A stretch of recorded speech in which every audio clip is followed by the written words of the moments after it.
Leadership is the ability to harness, not just to coordinate. You know what it means to harness? To see potential. To look at someone and say, this lady looks stubborn, but I can see that there is a mighty prayer warrior in this lady. This guy looks like he's emotionally imbalanced, but he looks like he's going to be the most loyal son that would have come out from this ministry. Any leader that does not have the ability to discern, you will throw good people because you cannot see them. And there are people who will see someone saying yes sir and say no, in the next 5 years this person will cause me pain. You don't have to be prophetic. You can train yourself with the spirit and sustain that ability. There are people, the ones you call great business people today, they have an uncanny ability to pick talents before they emerge. You don't bring somebody when he has arrived and want to give him peanuts. That would be too much burden. Most leaders have the convenience and the luxury of versatility of gifted people today because they saw them before they became. And once they emerge today, there is one ministry, and I will mention it because I'm saying something honorable. The RCCG, you see, you look at the quality of people there. There is nothing today that the GO wants to achieve that there is nobody. There are few people who got there made. The grace made them. So they can run billions of projects without paying anything, because what the people they would have paid, their loyalty and his fatherhood has already paid for it. Listen, oh dear, why I say this? Listen, I've not spoken about finances, but you will be learning that if you buy everything with money, wisdom is far from your life. A time will come when you will see yourself doing great things, projects to the multi-millions and billions, and people will not know where it's coming from. You see, your diligence and your keenness of spirit, the ability to identify great minds and invest in them before they rise, you are already paying. That is an investment. Hallelujah. Again, my example, if Daddy Joe lands here now in Lagos and says, I don't have a vehicle to go to the island, it's not rent. Somebody who owns a car company is his son. So the person will not say, use it and give me back. The person says, I've been praying for an opportunity to give you that car. So somebody just has a bulletproof car of 300 million in a moment, and you are wondering, and in your mind you are thinking, he saved, business grew. No, it is not always about transaction, but it is about investment. Most times when we think finances, I'm just trying to manage and delve, at least touch finances before we're over. My time is up.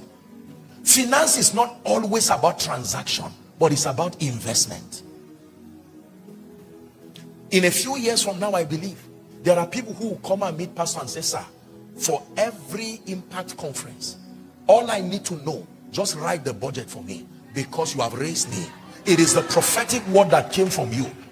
You already have the heart, so God can give you the resources.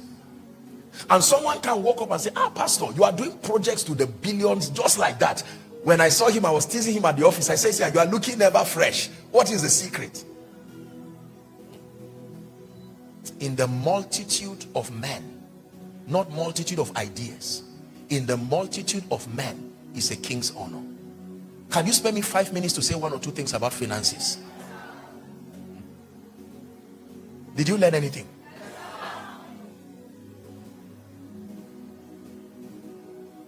This man is lucky. Oh, you see how lucky people are now?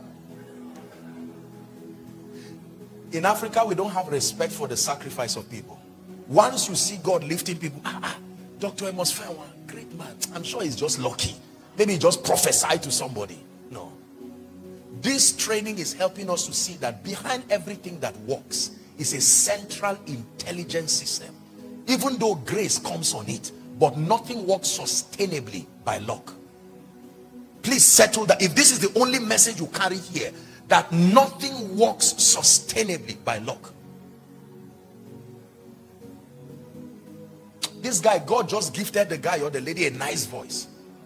But go and watch what the person did with the nice voice.